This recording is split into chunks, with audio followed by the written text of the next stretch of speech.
오늘 이사야 28장 말씀을 통해서 견고한 그리고 귀하고 견고한 기초돌 예수 그리스도라는 제목으로 말씀을 나누도록 하겠습니다. 오늘이 며칠이죠? 2018년 10월 7일입니다. 여러분, 2018년이 시작된 지 벌써 280일이 지났습니다. 그리고 2018년이 이제 85일밖에 남지 않았습니다. 2018년 어떻게 사셨습니까? 잘 사셨습니까? 잘 살은 2018년인가요? 아니면 후회가 많은 2018년인가요? 그래도 감사할 것이 많은 2018년인가요? 아니면 정말로 내 인생에서 2018년을 지워버리고 싶어 라는 한 해인가요? 저는 이곳에 있는 우리 모두가 2018년 그래도 후회하지 않고 감사할 것이 있었던 한 해로 기억되기를 주님의 이름으로 소원하고 축원합니다. 아멘. 2018년을 시작하면서 저는 교회의 표를 앞에 있는 것처럼 보라 내가 한도를 시온에 두어 기초를 삼았노니 라는 제목으로 말씀을 선포를 했습니다. 이런 바람이죠. 하나님, 2018년 우리 샬롬 열린교회 그리고 이곳에 있는 우리 모든 성도들의 가정 그리고 한 사람 한 사람이 예수님의 기초 위에 세워져가는 한 해가 됐으면 좋겠습니다 라는 믿음의 소망을 가지고 이사야 28장 16절의 말씀의 주제로 정했습니다. 그래서 1월 7일 첫 주일 때 이런 세 가지의 목표를 말씀을 드렸습니다. 다 기억하시죠? 1월 7일 설교? 1월 7일 이런 말씀을 드렸습니다. 첫 번째가 예수 그리스도의 말씀 위에 기초가 세워지는 교회, 가정, 성도가 됐으면 좋겠습니다 라는 말씀을 드리면서 올해 달력을 통독 달력을 나누어 드렸어요. 그래서 여러분 집에 보시면 날짜 밑에 성경 구절이 있죠. 쭉 따라오셨으면 지금 몇 장인가요? 마태복음 13장을 읽으셔야 됩니다. 전혀 생소한 얘기로 들으시지 않기를 원합니다. 그래서 마태복음 13장. 그래서 말씀을 알아야 예수 그리스도께서 교회의 기초가 되시고 가정의 기초가 되시고 내 삶의 기초가 되는 거죠. 들어보니까 어느 권사님은 6독을 하셨습니다 지금. 그래서 마지막 7독을 향해 가고 있다는 말씀을 들었어요. 두 번째, 예수 그리스도의 사랑 위에 세워져가는 교회, 가정 그리고 성도가 되기를 원합니다. 그래서 예수 전도단의 레디 발라드라는 분이 놀라운 하나님의 선물 가정, 거기에 보면 정말 놀라운 선물이 임하는 가정이 되기 위해서는 하나의 파운데이션, 기초 그리고 4가지의 기둥이 있어야 된다라고 말씀하세요. 가정의 기초는 곧 예수 그리스도가 되어야 됩니다. 그 기초 위에 4가지의 기둥이 있어야 됩니다. 서로 사랑하고 서로 존중하고 서로 이해하고 서로 신뢰, 이 4가지의 기둥이 있을 때 그 가정은 행복한 하나님의 놀라운 선물이 임하는 가정이 됩니다. 여러분, 누군가를 정죄하는 것, 너 잘못했어 라고 정죄하는 것은 사단의 영역입니다. 하나님의 영역의 일은 하나님은 용서하고 긍휼히 여기는 거죠. 여러분, 같은 십자가가 있습니다. 같은 십자가. 근데 그 십자가를 사탄은 정죄의 도구로 사용합니다. 근데 같은 십자가지만 예수님은 사랑과 회복과 용서로 그 십자가를 사용하셨습니다. 바로 그런 사랑이 있을 때 우리의 가정, 우리 교회, 여러분의 삶이 그리스도의 사랑 위에 세워져 가게 됩니다. 마지막으로 예수 그리스도의 기도 위에 세워져 가는 가정, 교회, 성도가 되기를 원합니다. 그래서 그때 이런 말씀을 드렸어요. 여러분, 예수님께서 지금 뭐하고 계실까요? 부활하신 예수님, 다시 사신 예수님은 뭐하고 계실까? 로마서 8장 34절 이렇게 이야기합니다. 다시 살아나신 이는 그리스도 예수시니 그는 하나님 우편에 계신 자요 우리를 위하여 간구하시는 자라. 여러분, 예수님 지금 뭐 하세요? 기도하세요. 누구를 위해서? 우리를 위해서. 예수님은 지금도 우리를 위해서 기도하고 계십니다. 그러면서 예레미야 애가 2장 19절에 이런 말씀을 드렸습니다. 내 어린 자녀의 생명을 위하여 주를 향하여 손을 들지어다. 우리가 기도해야 됩니다. 여기서 연약하다라는 것은 여러분이 부모로서 자녀를 위해서 기도하는 의미가 되고요. 아직은 연약한 자를 위해 기도하는 것. 그래서 내 손을 들어서 하나님, 지금 병들어 있는 자, 연약한 자를 위해서 기도하는 것을 의미합니다. 그리고 아직은 주님을 알지 못하는 자를 향해 그들을 위해서 하나님께 손을 들고 기도하는 삶, 이것이 바로 예수 그리스도의 기초 위에 세워져가는 신앙, 교회, 그리고 우리 가정의 모습입니다. 280일이 지난 지금 여러분은 얼만큼 이 말씀대로 살았습니까? 근데 우리가 부끄럽게 그렇게 산 것보다 살지 못한 것이 훨씬 더 많을 것이죠. 10번의 요나서 설교를 끝으로 하나님이 이제는 어떤 말씀을 전해야 됩니까? 본당에 홀로 앉아서 기도를 했어요. 강경신 권사님, 그곳에서 제가 혼자 기도하는 곳이 바로 그 의자입니다. 그래서 저기 딱 앉아가지고 하나님 어떤 말씀을 전해야 됩니까? 기도하다가 눈을 뜨러 앞에 보니까 뭐가 있어요? 이 말씀이 있는 거예요. 다른 거 하지 말고 이 말씀, 보라 내가 한도를 시온에 두어 기초를 삼았노니 라는 말씀이죠. 잊고 있었지만 우리가 여전히 붙잡아야 될 말씀입니다. 우리가 변함없이 지켜야 될 말씀입니다. 우리가 변함없이 살아가야 될 말씀, 이사야 28장 16절의 말씀을 하나님께서 다시 한번 우리 성도님들과 나누게 하셨습니다. 그래서 2018년 남은 3달 85일의 시간 동안 우리가 이 말씀을 기억하고 되새기며 실천할 때에 2018년 그동안은 지우고 싶은 한 해였다면, 그동안은 아픔의 한 해였다면 이제 남은 이 시간을 통해 2019년도 기대가 되고 남아있는 이 85일의 여정이 행복한 여정이 될 줄 믿습니다.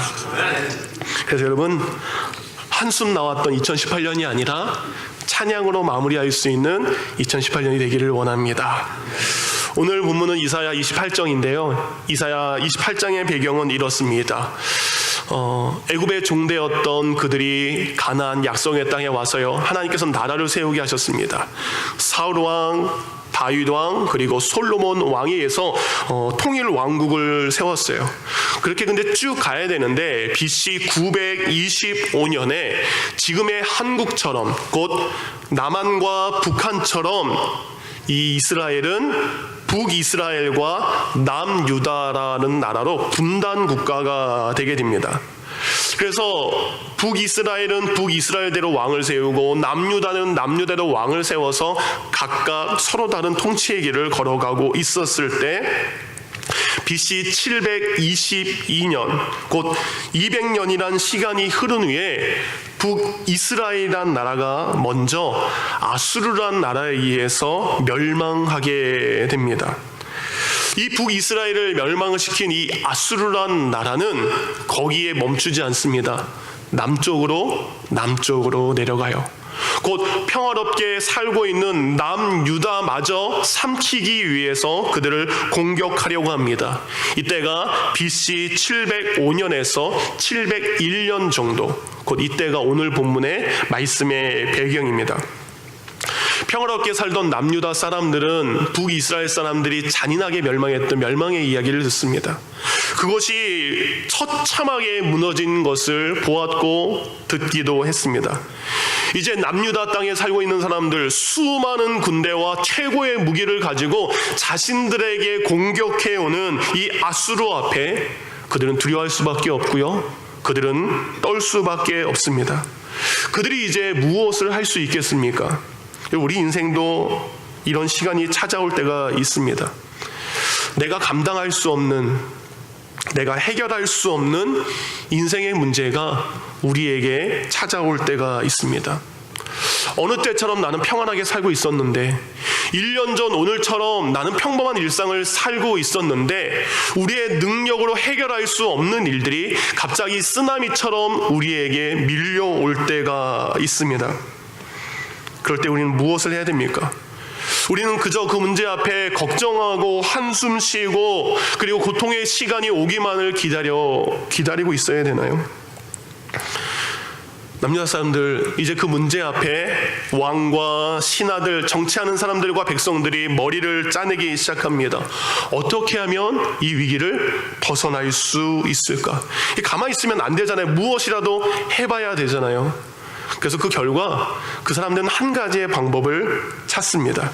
그것은 바로 자신들을 쳐들어오는 그 아수르란 나라가 강한 나라라면 아수르처럼 강한 나라, 아니 아수르보다 더 강한 나라를 통해서 우리가 보호받으면 되잖아.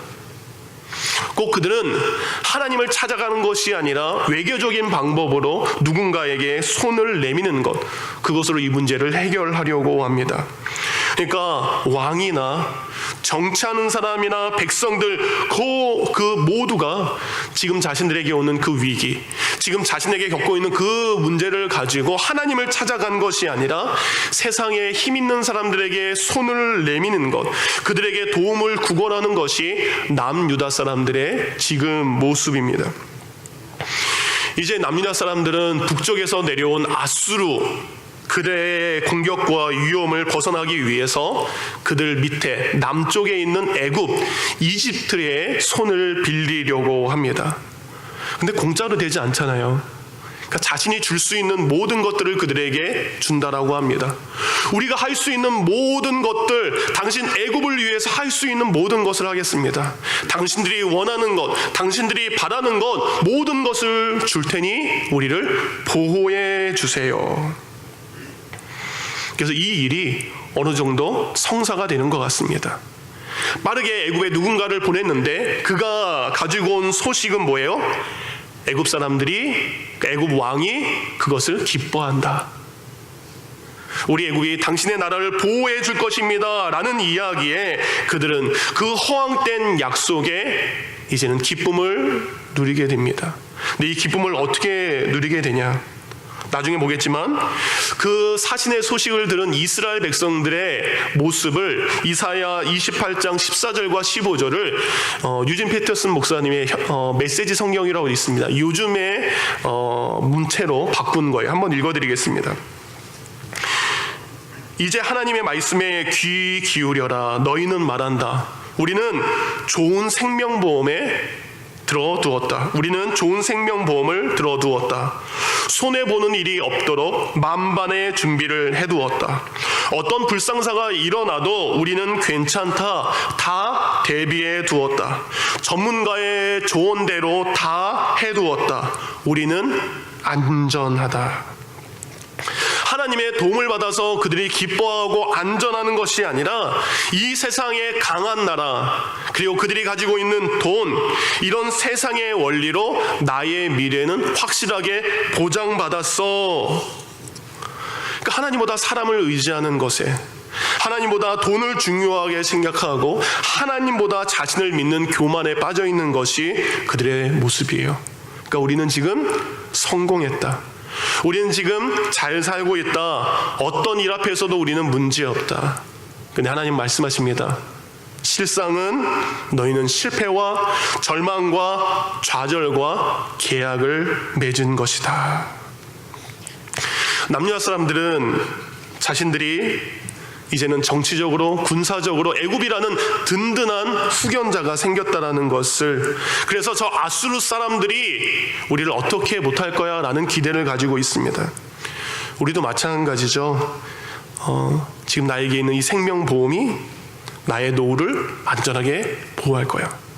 내가 사둔 이 주식이, 내가 사둔 이 집이 나를 행복하게, 나를 안전하게, 나를 편안하게 할 거야. 그래서 기쁨의 술잔을 듭니다. 마음껏 기쁨의 술잔을 마시면서 취해 있는 그들의 어리석은 모습을 성경은 이렇게 이야기합니다. 이사야 28장 1절을 이렇게 시작하고 있습니다. 에브라임은 남유다 사람을 말해요. 에브라임의 술 취한 자들의 교만한 면류관은 화 있을진저. 술에 빠진 성, 곧 영화로운 관같이 기름진 골짜기 꼭대기에 세운 성이여, 쇠잔에 가는 꽃 같으니 화 있을진저. 그들이 기쁨의 잔을 듭니다. 그들이 술 취해 있습니다. 하나님께서 세우신 그 거룩하고 영화롭고 아름답고 기름진 땅에 살고 있는 그들이 이제는 우리는 아무 문제 없어라고 잔을 부딪히는 그 모습을 보면서 이야기합니다. 너희는 쇠잔에 가는, 너희는 시들어가는 꽃과 같구나. 그래서 이런 이야기를 해요. 너희들이 맺은 언약은 수월, 지옥과 맺은 언약이다. 곧 심판과 사망의 언약을 맺었다라고 이야기를 하세요. 15절에 이렇게 말씀하시죠. 너희가 말하기를 우리는 사망과 언약하였고 수월과 맹약하였은즉 넘치는 재앙이 밀려올지라도 우리에게 미치지 못하리니 우리는 거짓을 우리의 피난처로 삼았고 허위 아래에 우리를 숨겼습니다. 하나님께서 빗대어서 그들을 조롱하며 이야기하는 거예요. 너희들이 든든하게 생각하는 것, 너희를 보장할 수 있는 그것, 수월, 지옥과 계약서 쓴 것이다. 이 약속이 너희를 구원하는 것이 아니라 너희를 죽음으로 이끌어갈 것이다. 그럼 여러분 어떻게 해야 됩니까? 이 사람들이 살고 싶어서 이런 거잖아요. 이 사람들이 무엇인가를 해결하기 위해서 한 거잖아요. 그럼 하나님께서 이들에게 답도 주셔야죠. 그런 일이 생길 때 하나님, 그럼 내가 무엇 해야 됩니까? 내가 어떻게 해야 됩니까? 근데 하나님은 이 15절 뒤에 그들이 무엇을 했어야 되는지, 무엇을 해야 되는지 바로 말씀하고 계십니다.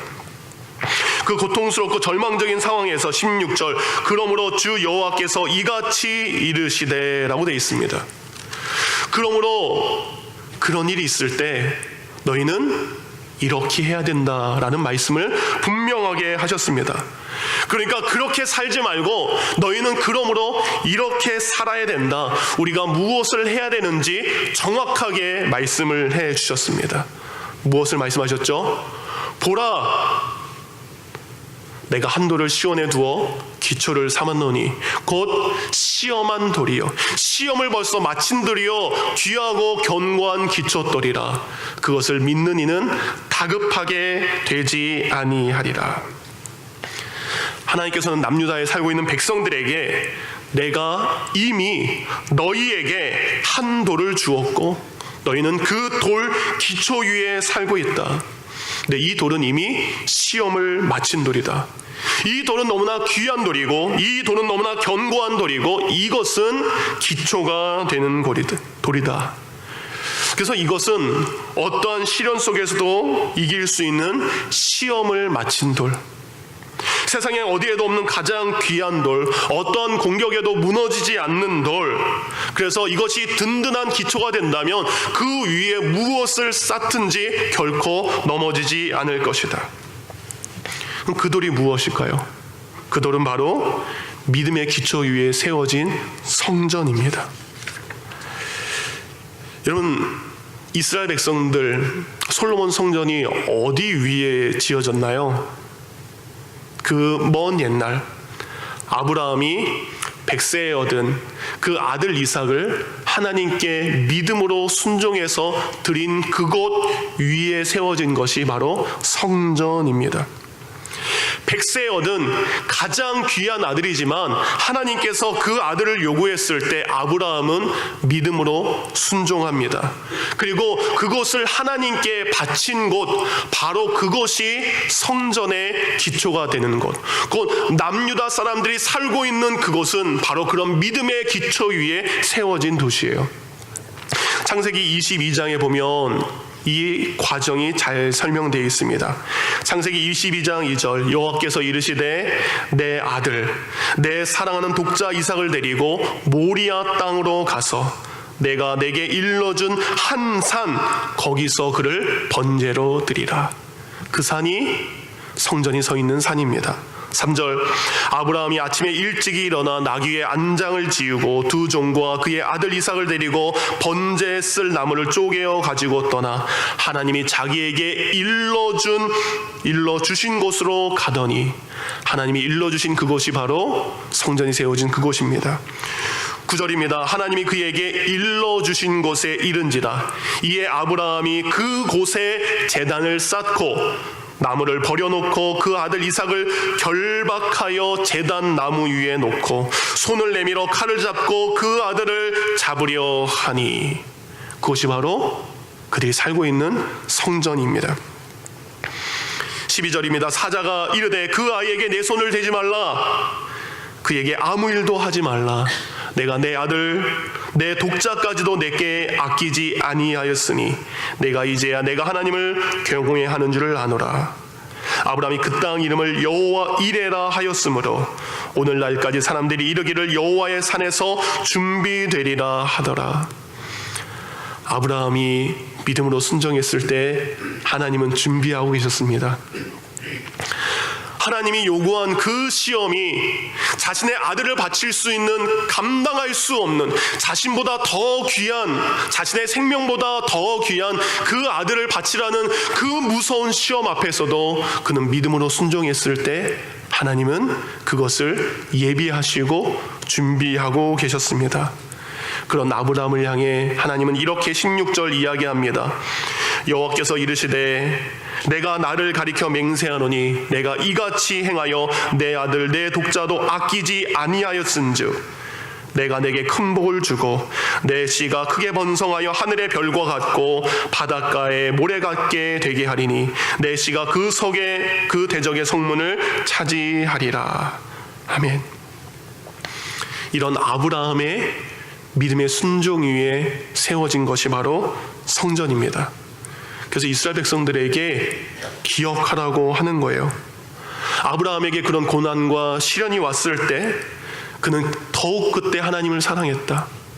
더욱더 하나님을 의지했고 그리고 순종할 수 없는 그것에 순종했던, 그래서 그 시험을 이겼던 아브라함을 기억해라. 동일합니다. 지금 남유다 사람들이 아수르의 공격을 받아서 두려움 속에 떨고 있는 것처럼 너희 믿음의 수많은 사람들, 다윗을 생각해봐라. 그 또한 수많은 공격과 어려움 속에서도 더욱더 하나님을 의지해서 승리한 것처럼 지금은 하나님을 의지할 때다. 지금은 하나님을 붙들을 때다 이야기합니다. 여러분, 성전 뭐 하는 곳이죠? 하나님께 예배하며 하나님을 의지하는 곳입니다. 성전 하나님께 예배하면서 하나님을 만나는 곳입니다. 성전 하나님께 예배하면서 하나님을 붙잡는 곳입니다.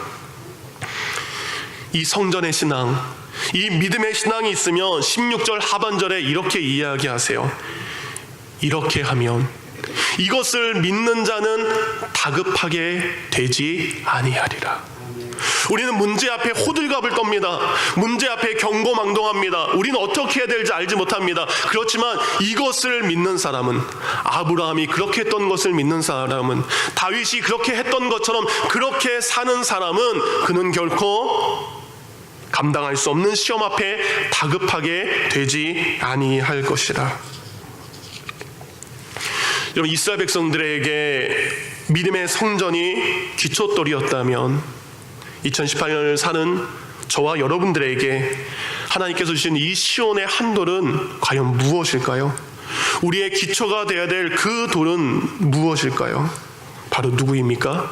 바로 예수 그리스도이십니다. 예수님은 이미 십자가에서 시험을 마치셨습니다. 예수님은 세상 그 어떤 곳보다 가장 귀한 분이십니다. 예수님은 사탄의 그 어떠한 공격에서도 우리를 보호하시는 분입니다. 그래서 히브리서 12장 2절은 이렇게 이야기합니다. 믿음의 주여 온전케 하시는 예수를 바라보자. 이스라엘 백성들은 애굽을 바라봐야 될 때가 아니라 하나님을 바라봐야 할 때였습니다. 우리도 지금 누구를 바라봐야 됩니까? 여러분, 하나님을 바라봐야 될 때입니다. 하나님을 바라볼 때 우리의 몸 대신 우리의 몸을 온전하게 하실 우리가 예수 그리스도를 바라보기를 원합니다. 그래서 예수님께서 우리의 영원한 기초돌임을 믿고 그 그리스도 예수 위에 우리 샬롯 열린 교회의 기초가 세워져 가기를 원합니다.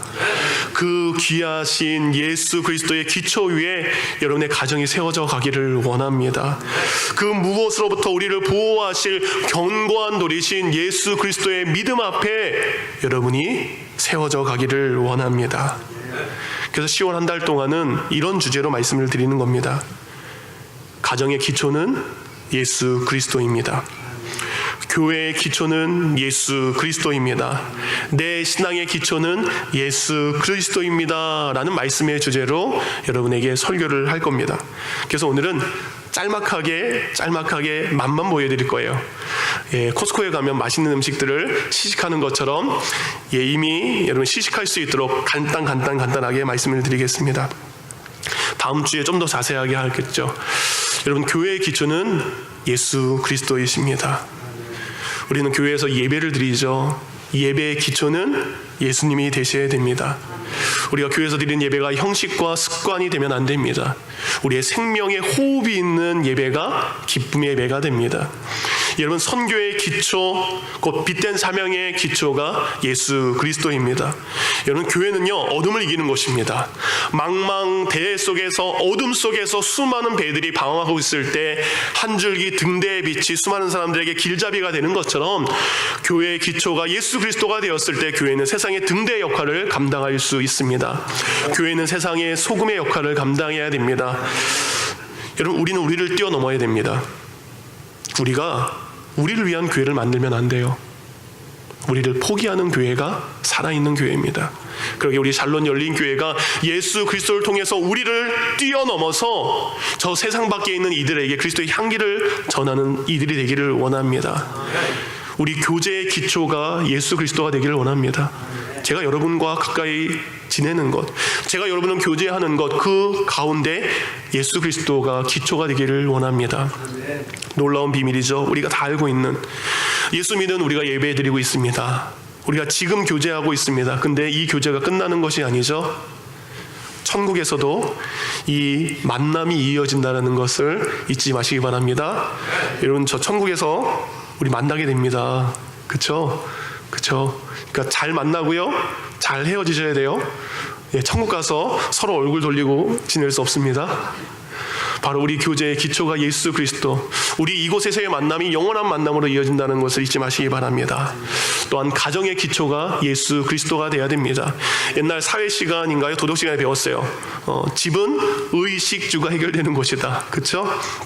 우리 삶에 필요한 의식주, 입는 거, 먹는 거, 자는 게 중요하죠. 우리가 먼저 예수 그리스도의 진리를 옷 입기를 원합니다. 그래서 여러분의 자녀들이 예수 그리스도를 옷 입고 세상에 나가서 예수님을 드러내기를 원합니다. 무엇을 입었느냐가 그 사람을 표현하는 것입니다. 그건 예수 그리스도를 드러내는 귀한 가정이 되기를 원합니다. 먹는 것이 중요합니다. 예수 그리스도로 우리 사랑하는 가족들이 함께 모여 사랑의 떡을 나누기를 원합니다. 여러분의 가정의 사랑의 떡이 여러분의 배만 든든하게 하는 것이 아니라 이웃을 풍성하게 하는 나눔이 있기를 원합니다. 우리에게는 쉴 수 있는 집을 주셨습니다. 여러분, 집에 들어가는 게 좋으세요? 싫으세요? 감옥에 끌려가는 기분으로 들어가시면 안 됩니다. 우리가 집에 들어갈 때에 평안과 쉼을 얻게 됩니다. 왜요? 다음날 나가서 우리가 또 세상에 살아가야 돼요. 곧 우리의 가정은 쉼이 있어야 되고요, 그리고 회복이 일어나야 됩니다. 다음날 아침 세상을 향하는 우리의 자녀들의 발걸음이 회복되어 나가야 됩니다. 남편들, 아내분들의 발걸음이 세상을 향할 때에 회복을 얻어서 나가야 됩니다. 예수 그리스도가 가정의 기초가 되었을 때 마지막 우리 신앙의 기초가 예수님이십니다. 데살로니가전서 5장 23절은 이렇게 이야기합니다. 평강의 하나님이 친히 너희를 온전히 거룩하게 하시고 또 너희의 온 영과 혼과 몸이 우리 주 예수 그리스도께서 강림하실 때까지 흠없이 보존되기를 원하노라. 사람은 세 가지로 되어 있습니다. 혼과 영과 몸으로 되어 있습니다. 여러분, 우리 하나님께서 우리에게 주신 우리의 몸을 건강하기 위해서 필수 영양소들이 있습니다. 우리가 예수 그리스도를 통해서 우리의 영양분들이 충분히 공급돼야 건강한 사람이 됩니다. 요즘에 제가 이 오른쪽 눈이 거의 한 3주째 흔들리고 있습니다. 그래서 많은 분들이 얘기하시더라고요. 뭐가 결핍돼서? 마그네슘. 하나가 결핍되니까 제가 윙크하는 걸로 오해하지 마시기 바랍니다. 오른쪽 경련이 잠깐 요즘에 일어나서 열심히 먹고 있는데 아직 안 난 것 같습니다. 우리의 몸이 균형 있게 건강해야 됩니다. 우리에게 하나님께서 혼 마음을 주셨습니다. 여러분, 사단은요 사람의 마음에 공격합니다. 끊임없이 부정적인 마음과 불안한 마음을 집어넣게 되죠.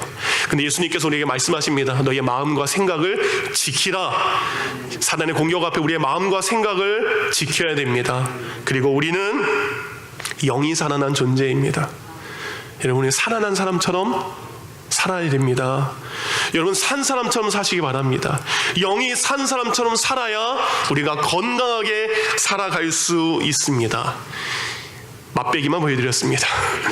앞으로 3주 동안 이 말씀 계속해서 나누게 됩니다. 남아있는 85일의 시간이 우리가 무엇인가를 꿈꾸고 기대하고 행복할 수 있는 시간이 되기를 원합니다. 우리에게 아픔이었던 지나간 280일을 생각하는 것이 아니라 내게 주어질 이 85일의 여정이 예수 그리스도께서 우리 교회의 기초가 되어서, 예수 그리스도께서 우리의 가정과 우리의 삶의 기초가 되어서 2019년 이 터전 위에 더욱더 믿음의 아름다운 놀라운 것들을 세워가는 저와 여러분이 되기를 원합니다. 귀하고 견고한 기초돌, 바로 그 예수 그리스도가 저와 여러분의 삶의 기초가 되기를 주님의 이름으로 축원합니다. 이 시간 들은 말씀을 생각하며 기도하겠습니다.